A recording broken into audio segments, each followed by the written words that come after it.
ಇವತ್ತು ನಾಲ್ಕನೇ ಪಂದ್ಯದ ಒಂದು ಸಾರಾಂಶ ಬಂದಾಗಿದೆ, ರಿಸಲ್ಟ್ ಬಂದಾಗಿದೆ.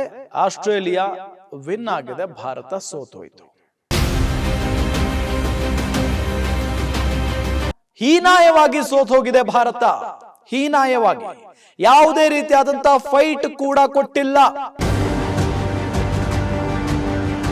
ನಮ್ಮ ಟೀಮ್ ಇಂಡಿಯಾದ ಅದ್ಭುತವಾದಂತ ಬ್ಯಾಟ್ಸ್ಮನ್ಗಳಿದಾರಲ್ಲ, ಅವರ ಹೀನಾಯ ಪ್ರದರ್ಶನ, ಕೇರ್ಲೆಸ್ ಆಟ ಈ ಒಂದು ರಿಸಲ್ಟ್ಗೆ ಕಾರಣ ಆಯಿತು. ಬಹಳಷ್ಟು ಒತ್ತಾಯ ಕೇಳಿ ಬರ್ತಾ ಇದೆ. ಇದು ರೋಹಿತ್ ಶರ್ಮಾ, ರವೀಂದ್ರ ಜಡೇಜಾ ಮತ್ತು ವಿರಾಟ್ ಕೊಹ್ಲಿ ಅವರಿಗೆ ಸಕಾಲ ನಿವೃತ್ತಿಯನ್ನ ಘೋಷಣೆ ಮಾಡಿ. ನಮಸ್ಕಾರ ವೀಕ್ಷಕರೇ, ನೀವು ನೋಡ್ತಾ ಇದ್ದೀರಾ ಗ್ಯಾರಂಟಿ ನ್ಯೂಸ್. ನಾನು ರಾಮ್ ಬಡ್ಗೇರ್. ಆಸ್ಟ್ರೇಲಿಯಾ ನೆಲದಲ್ಲಿ ಬಾರ್ಡರ್ ಗವಾಸ್ಕರ್ ಟೆಸ್ಟ್ ಸರಣಿ ನಡೀತಾ ಇದೆ. 5 ಪಂದ್ಯಗಳ ಟೆಸ್ಟ್ ಸರಣಿ. ಈಗ 4 ಮ್ಯಾಚ್ಗಳು ಮುಕ್ತಾಯ ಆಯಿತು. ಇವತ್ತು 4ನೇ ಪಂದ್ಯದ ಒಂದು ಸಾರಾಂಶ ಬಂದಾಗಿದೆ, ರಿಸಲ್ಟ್ ಬಂದಾಗಿದೆ. ಆಸ್ಟ್ರೇಲಿಯಾ ವಿನ್ ಆಗಿದೆ, ಭಾರತ ಸೋತೋಯ್ತು. ಮೊದಲ ಪಂದ್ಯ ಗೆದ್ದಿದ್ದು ಭಾರತ ಆದ್ರೆ 2ನೇ ಪಂದ್ಯ ಗೆದ್ದಿದ್ದು ಆಸ್ಟ್ರೇಲಿಯಾ. 3ನೇ ಪಂದ್ಯ ಡ್ರಾನಲ್ಲಿ ಅಂತ್ಯ ಕಾಣುತ್ತೆ. 4ನೇ ಪಂದ್ಯ ಭಾರತಕ್ಕೆ ಮಾಡು ಇಲ್ಲವೇ ಮಡಿ ಪಂದ್ಯವಾಗಿತ್ತು. ಬಿಕಾಸ್ ಮುಂದೆ ಇರುವಂತ ವಿಶ್ವ ಟೆಸ್ಟ್ ಚಾಂಪಿಯನ್ಶಿಪ್ ಫೈನಲ್, ಈ ಫೈನಲ್ಗೆ ಲಗ್ಗೆ ಇಡಬೇಕು ಅಂತ ಅಂದ್ರೆ ಭಾರತ ಈ 2 ಪಂದ್ಯಗಳನ್ನು ಕೂಡ ಗೆಲ್ಲಲೇಬೇಕಾದಂತ ಪರಿಸ್ಥಿತಿ ಇತ್ತು. ಆದ್ರೆ 4ನೇ ಪಂದ್ಯವನ್ನ ಹೀನಾಯವಾಗಿ ಸೋತ್ ಹೋಗಿದೆ ಭಾರತ. ಹೀನಾಯವಾಗಿ ಯಾವುದೇ ರೀತಿಯಾದಂತ ಫೈಟ್ ಕೂಡ ಕೊಟ್ಟಿಲ್ಲ. The best team India, the best team India ಯಾವುದೇ ರೀತಿಯಾದಂತ ಫೈಟ್ ಕೊಡದೆ ಸೋತ್ ಹೋಗ್ಬಿಟ್ಟಿದೆ. ದೊಡ್ಡ ಅವಮಾನ ಇದು ಭಾರತಕ್ಕೆ, ದೊಡ್ಡ ಅವಮಾನ. ಯಾಕೆ ಅಂತ ಹೇಳಿದ್ರೆ, ಇಷ್ಟು ವರ್ಷಗಳ ಕಾಲ ಅದ್ಭುತವಾಗಿ ಆಡ್ಕೊಂಡು ಬಂದಿದ್ದಂತ ಟೀಮ್ ಇಂಡಿಯಾ ಇನ್ನೇನು ಫೈನಲ್ ಕೆಲವು ದಿನಗಳು ಮಾತ್ರ ಬಾಕಿ ಇದೆ, ಕೆಲವೇ ಹೆಜ್ಜೆಗಳು ಮಾತ್ರ ಬಾಕಿ ಇದೆ ಅಂದಾಗ ಸೋತ್ ಹೋಗ್ಬಿಡುತ್ತೆ. ಏನಾಯ್ತು ಹಾಗಾದ್ರೆ ಟೀಮ್ ಇಂಡಿಯಾಗೆ? ಯಾಕೆ ಈ ರೀತಿಯಾದಂತ ಸೋಲಾಯ್ತು? ಅಂಕಿ ಅಂಶಗಳನ್ನ ನಾವು ಮೊದಲಿಗೆ ಗಮನಿಸ್ತಾ ಹೋಗೋಣ. ಯಾಕೆ ಅಂತ ಹೇಳಿದ್ರೆ, ಇಲ್ಲಿ ಮೊದಲಿಗೆ ಈ ಪಂದ್ಯದಲ್ಲಿ ಮೊದಲ ಇನ್ನಿಂಗ್ಸ್ ಸ್ಟಾರ್ಟ್ ಮಾಡಿದ್ದೆ ಆಸ್ಟ್ರೇಲಿಯಾ. ಹಾಗಾಗಿ ಆಸ್ಟ್ರೇಲಿಯಾ ಬರೋಬ್ಬರಿ 474 ರನ್ ಗಳಿಸಿತ್ತು ಮೊದಲ ಇನ್ನಿಂಗ್ಸ್ನಲ್ಲಿ. ಅದನ್ನ ಹೊಡೆಯೋದಕ್ಕೆ ತಿಣಕಾಡ್ಬಿಟ್ರು ಭಾರತದವರು. ಅಷ್ಟು ಕೆಟ್ಟದಾಗಿ ಆಟ ಆಡಿದ್ರು. ಎಲ್ಲೋ ಒಂದ್ ಕಡೆ ಈ ಗುರಿಯನ್ನ ಬೆನ್ನತ್ತಿದಂತ ಭಾರತ 369 ರನ್ ಗಳಿಸ್ತು. ಅದು ಕೂಡ ಒಬ್ಬ ಆಟಗಾರ ನಿತೀಶ್ ರೆಡ್ಡಿ ಚೆನ್ನಾಗಿ ಆಡಿದ್ರು ಅನ್ನೋ ಕಾರಣಕ್ಕೆ ಅಲ್ಲಿಗೆ ಹೋಗಿ ತಲುಪ್ತು. ಇಲ್ಲ ಅಂತ ಅಂದ್ರೆ ಕತೆ ಮುಗಿತಾ ಇತ್ತು ಅಲ್ಲೂ ಕೂಡ. ಇದರೊಂದಿಗೆ ಆಸ್ಟ್ರೇಲಿಯಾ 105 ರನ್ಗಳ ಮುನ್ನಡೆಯನ್ನ ಕಾಯ್ದುಕೊಂಡಿತ್ತು. 2ನೇ ಇನ್ನಿಂಗ್ಸ್ ನಲ್ಲಿ 234 ರನ್ ಗಳಿಸುತ್ತೆ ಆಸ್ಟ್ರೇಲಿಯಾ. 234. ನೀವು ಏನಾದ್ರೂ ಟೆಸ್ಟ್ ಪಂದ್ಯವನ್ನ ನೋಡಿದ್ರೆ, ಈ ಮ್ಯಾಚ್ ನೋಡಿದ್ರೆ 90ಕ್ಕೇನೆ ಒಂದು 5 ರಿಂದ 6 ವಿಕೆಟ್ ಹೋಗಿರುತ್ತೆ ಆಸ್ಟ್ರೇಲಿಯಾದ್ದು. ಅದಾದ ನಂತರ ಕೆಳ ಕ್ರಮಾಂಕದ ಆಟಗಾರರು ಬಂದು, ಬೌಲರ್ಗಳು ಬಂದು ಭಾರತದ ಬೌಲರ್ಗಳನ್ನ ಚಚ್ಚುತ್ತಾರೆ ಬ್ಯಾಟಿಂಗ್ ನಲ್ಲಿ. ಅನ್ಬಿಲಿವೇಬಲ್. ಅಲ್ಲಿಗೆ ಟೋಟಲ್ 234 ರನ್ ಗಳಿಸ್ತಾರೆ. ಒಟ್ಟಾರೆಯಾಗಿ ಭಾರತಕ್ಕೆ ಗೆಲುವಿಗೆ 339 ರನ್ಗಳ ಗುರಿಯನ್ನ ಆಸ್ಟ್ರೇಲಿಯಾ ನೀಡುತ್ತೆ ಒಟ್ಟಾರೆಯಾಗಿ. ಇವತ್ತು ಇಡೀ ದಿನ ಸಮಯ ಇತ್ತು ಭಾರತಕ್ಕೆ, ಡ್ರಾ ಕೂಡ ಮಾಡ್ಕೊಳ್ಬಹುದಾಗಿತ್ತು. ಆದ್ರೆ ನಮ್ಮ ಟೀಮ್ ಇಂಡಿಯಾದ ಅದ್ಭುತವಾದಂತ ಬ್ಯಾಟ್ಸ್ಮನ್ಗಳಿದಾರಲ್ಲ, ಅವರ ಹೀನಾಯ ಪ್ರದರ್ಶನ, ಕೇರ್ಲೆಸ್ ಆಟ ಈ ಒಂದು ರಿಸಲ್ಟ್ಗೆ ಕಾರಣ ಆಯಿತು. ಸೋತ್ ಹೋಗ್ಬಿಡ್ತಾರೆ. ಅನ್ಬಿಲಿವಬಲ್. 155 ರನ್ ಗಳಿಸಿ ಸೋಲಿಗೆ ಕಾರಣ ಆಗಿದೆ. ಕೇವಲ 155 ರನ್ಗಳಿಗೆ ಆಲ್ಔಟ್ ಆಗಿದೆ ಭಾರತ. ಇದು ಭಾರತ ತಂಡನ? ಎಂತೆಂತ ದಿಗ್ಗಜರಿದ್ದಾರೆ. ರೋಹಿತ್ ಶರ್ಮಾ ಕ್ಯಾಪ್ಟನ್, ವಿರಾಟ್ ಕೊಹ್ಲಿ ಕ್ರಿಕೆಟ್ ಜಗತ್ತಿನ ಕಿಂಗ್ ವಿರಾಟ್ ಕೊಹ್ಲಿ, ರವೀಂದ್ರ ಜಡೇಜಾ, ಇಂಥ ಘಟಾನುಘಟಿ ಆಟಗಾರರಿದ್ದಂತ ತಂಡ ಹೀನಾಯವಾಗಿ ಸೋಲುತ್ತೆ ಅಂದ್ರೆ ನಿಜಕ್ಕೂ ಆಶ್ಚರ್ಯ. ಗೆಲ್ಲುವಂತ ಮ್ಯಾಚ್ ಅದು, ಸೋತೋಯ್ತು. ಹಾಗಾದ್ರೆ ಟೀಮ್ ಇಂಡಿಯಾದ ಸೋಲಿಗೆ ಪ್ರಮುಖವಾದಂತ ಕಾರಣಗಳೇನು? ಇಡೀ ದೇಶ ಚರ್ಚೆ ಮಾಡ್ತಾ ಇದೆ ಈಗ, ಇಡೀ ದೇಶ. ಯಾಕೆ ಅಂತ ಹೇಳಿದ್ರೆ, 2 ಬಾರಿ ವಿಶ್ವ ಟೆಸ್ಟ್ ಚಾಂಪಿಯನ್ಶಿಪ್ ಫೈನಲ್ಗೆ ಹೋಗಿ ಸೋತ್ ಹೋಗುತ್ತೆ. ಈ ಬಾರಿ ಆದ್ರೂ ಹೋಗುತ್ತೆ ಟೀಮ್ ಇಂಡಿಯಾ, ಗೆಲ್ಲುತ್ತೆ ಅನ್ನೋ ನಿಟ್ಟಿನಲ್ಲಿ ವಿಶ್ವಾಸವನ್ನ ಇಟ್ಕೊಂಡಿದ್ದಂತ ಭಾರತೀಯ ಕ್ರಿಕೆಟ್ ಫ್ಯಾನ್ಸ್ಗೆ ದೊಡ್ಡ ನಿರಾಸೆ ಆಯಿತು. ಈಗಾಗಲೇ ಫೈನಲ್ಗೆ ದಕ್ಷಿಣ ಆಫ್ರಿಕಾ ಲಗ್ಗೆ ಇಟ್ಟಿದೆ. ಇಲ್ಲಿ ಭಾರತ ವರ್ಸಸ್ ಆಸ್ಟ್ರೇಲಿಯಾ ನಡುವೆ ದೊಡ್ಡ ಫೈಟ್ ಇತ್ತು. ಆದರೆ ಆಸ್ಟ್ರೇಲಿಯಾ ಮೇಲುಗೈ ಸಾಧಿಸಿದೆ. ಇನ್ನೊಂದು ಪಂದ್ಯ ಗೆದ್ದು ಬಿಟ್ರೆ ಅಲ್ಲಿಗೆ ಆಸ್ಟ್ರೇಲಿಯಾ ಫೈನಲ್ ಹೋಗುತ್ತೆ. ಆದರೆ ಭಾರತಕ್ಕೆ ತುಂಬಾ ಕಷ್ಟ ಇದೆ, ಸಾಧ್ಯನೇ ಇಲ್ಲ ಇನ್ನು ಫೈನಲ್ಗೆ ಹೋಗೋದಕ್ಕೆ. ಓಕೆ, ಏನು ಕಾರಣಗಳು ಈ ಒಂದು ಸೋಲಿಗೆ? ನಾವು 5 ಕಾರಣಗಳನ್ನ ನೋಡ್ತಾ ಹೋಗೋಣ. ಮೊದಲಿಗೆ, ನಾಯಕನಾಗಿ ರೋಹಿತ್ ಶರ್ಮಾ ಸಂಪೂರ್ಣವಾಗಿ ವೈಫಲ್ಯವನ್ನ ಅನುಭವಿಸಿದ್ದಾರೆ. ರೋಹಿತ್ ಶರ್ಮಾ ಕ್ಯಾಪ್ಟನ್ಸಿ ಬಗ್ಗೆ 2 ಮಾತಿಲ್ಲ.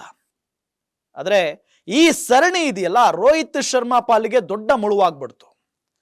ರೋಹಿತ್ ಶರ್ಮಾ ಆಕ್ಟಿವ್ ಆಗೇ ಇಲ್ಲ ಇಡೀ ಸರಣಿ ಆಕ್ಟಿವ್ ಆಗಿಲ್ಲ. ಬೇಕಾಬಿಟ್ಟೆ ಅನಿಸ್ಬಿಟ್ರು. ಯಾಕೆ ಅಂತ ಅಂದ್ರೆ ಇದು ಎಂತ ಒಂದು ಸರಣಿ ಆಗಿತ್ತು, ಎಷ್ಟು ಪ್ರಮುಖವಾಗಿತ್ತು ಈ ಸರಣಿ ಗೆಲುವು ಅಂತ ಹೇಳಿ ರೋಹಿತ್ ಶರ್ಮಾಗೆ ಬಹಳ ಚೆನ್ನಾಗಿ ಗೊತ್ತಿದೆ. ಆದ್ರೂ ಕೂಡ ಫೀಲ್ಡಿಂಗ್ ಸೆಟ್ ಮಾಡೋದಾಗಿರಬಹುದು, ಆಟಗಾರರನ್ನ ಯಾವ ರೀತಿಯಾಗಿ ನಡೆಸ್ಕೊಳ್ಬೇಕು, ಯಾವ ಟೈಮ್ನಲ್ಲಿ ಯಾವ ಬೌಲರ್ ಕೈಗೆ ಬಾಲ್ ಕೊಡಬೇಕು, ಇದೆಲ್ಲವನ್ನು ಮರ್ತಂಗ್ ಕಾಣಿಸ್ತಾ ಇತ್ತು ರೋಹಿತ್ ಶರ್ಮಾ ಅವರು. ಇದರಿಂದ ಎಲ್ಲೋ ಒಂದ್ ಕಡೆ ನಾಯಕನ ವೈಫಲ್ಯ ಎದ್ದು ಕಂಡಿದೆ. ದಿಗ್ಗಜರು ನಾವು ಹೇಳ್ತಾ ಇರುವಂತ ಮಾತಲ್ಲ, ಕ್ರಿಕೆಟ್ನ ಪಂಡಿತರು ಹೇಳ್ತಾ ಇರುವಂತ ಮಾತು. ಇಡೀ ಸರಣಿಯಲ್ಲಿ ರೋಹಿತ್ ಶರ್ಮಾ ಸಂಪೂರ್ಣವಾಗಿ ವೈಫಲ್ಯ ಅನುಭವಿಸಿದ್ರು ಅಂತ ಹೇಳಿ. ಇನ್ನು 2ನೇ ಕಾರಣ, ಬ್ಯಾಟಿಂಗ್ ನಲ್ಲಿ Rohit Sharma, Kohli utter flop show. Australia ಅಂತ ನೆಲದಲ್ಲಿ ಇವರಿಬ್ಬರಿಗೆ ಆಡಿದ ಅನುಭವ ಜಾಸ್ತಿನೇ ಇದೆ ಉಳಿದಂತ ಆಟಗಾರರಿಗೆ ಹೋಲಿಸಿಕೊಂಡ್ರೆ. ಯಶಸ್ವಿ ಜೈಸ್ವಾಲ್ ಎಲ್ರಿ ಆಡಿದ್ದಾರೆ, ಅದ್ಭುತವಾಗಿ ಆಡಿದ್ದಾರೆ ಈ ಸರಣಿಯಲ್ಲಿ.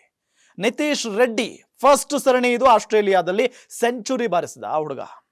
ಆದ್ರೆ ರೋಹಿತ್ ಶರ್ಮಾ ಏನ್ ಮಾಡಿದ್ರು, ವಿರಾಟ್ ಕೊಹ್ಲಿ ಏನ್ ಮಾಡಿದ್ರು, ಮೊದಲ ಮ್ಯಾಚ್ ಒಂದು ಬಿಟ್ರೆ, ಬುಮ್ರಾ ಕ್ಯಾಪ್ಟನ್ಸಿ ಒಂದು ಬಿಟ್ರೆ ಉಳಿದಂತ ಅಷ್ಟು ಮ್ಯಾಚ್ಗಳು ಫ್ಲಾಪ್ ಶೋ, ಅಟ್ಟರ್ ಫ್ಲಾಪ್. ಇದರಿಂದ ಹೆಂಗಾಗ್ಬಿಟ್ಟಿದೆ ಅಂತ ಅಂದ್ರೆ, ಈಗ ರೋಹಿತ್ ಶರ್ಮಾ ಕ್ಯಾಪ್ಟನ್ಸಿ ಒಂದ್ ಕಡೆ ವೈಫಲ್ಯ ಆದ್ರೆ ಬ್ಯಾಟಿಂಗ್ ನಲ್ಲಿ ಏನೂ ರನ್ ಮಾಡಿಲ್ಲ. ಬುಮ್ರಾ ವಿಕೆಟ್ಗೂ ರೋಹಿತ್ ಶರ್ಮಾ ರನ್ಗೂ ಹೋಲಿಕೆ ಮಾಡಿದ್ರೆ ಬುಮ್ರಾ ವಿಕೆಟೇ ಜಾಸ್ತಿ ಇದೆ. ಇಮ್ಯಾಜಿನ್ ಮಾಡ್ಕೊಳ್ಳಿ ರೋಹಿತ್ ಶರ್ಮಾ ಹೆಂಗ್ ಬ್ಯಾಟಿಂಗ್ ಆಡಿರಬಹುದು ಆಸ್ಟ್ರೇಲಿಯಾ ನೆಲದಲ್ಲಿ ಅಂತ ಹೇಳಿ. ಅದಾದ ನಂತರ ವಿರಾಟ್ ಕೊಹ್ಲಿ ಯಾಕೋ ಆಸ್ಟ್ರೇಲಿಯಾದಲ್ಲಿ ಮಿಂಚುವಂತ ಆಟಗಾರ ಈ ಬಾರಿ ಸಂಪೂರ್ಣವಾಗಿ ವೈಫಲ್ಯವನ್ನ ಅನುಭವಿಸಿದ್ರು.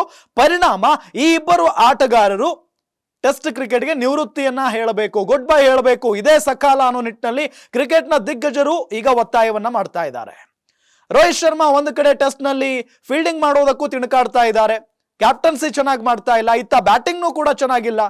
ಇನ್ನು ಯಾವ ಕಾರಣಕ್ಕೆ ರೋಹಿತ್ ಶರ್ಮಾ ಟೀಮ್ ನಲ್ಲಿ ಇರಬೇಕು? ಯುವಕರಿಗಾದ್ರೂ ಕೊಡಿ ಪ್ಲೇಸನ್ನ, ನಿಮ್ಮ ಪ್ಲೇಸ್ ಬಿಟ್ಕೊಡಿ ಅಂತ ಹೇಳಿ ದಿಗ್ಗಜರು ಹೇಳ್ತಾ ಇದ್ದಾರೆ.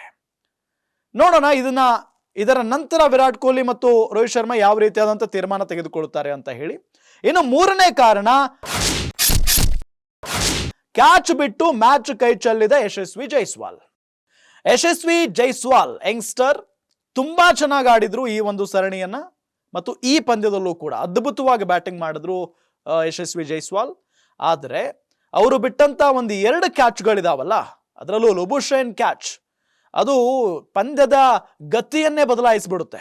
ಯಾಕೆ ಅಂತ ಹೇಳಿದ್ರೆ ಲುಬುಶೇನ್ ಅಷ್ಟು ಅದ್ಭುತವಾಗಿ ಬ್ಯಾಟ್ ಬೀಸ್ತಾರೆ.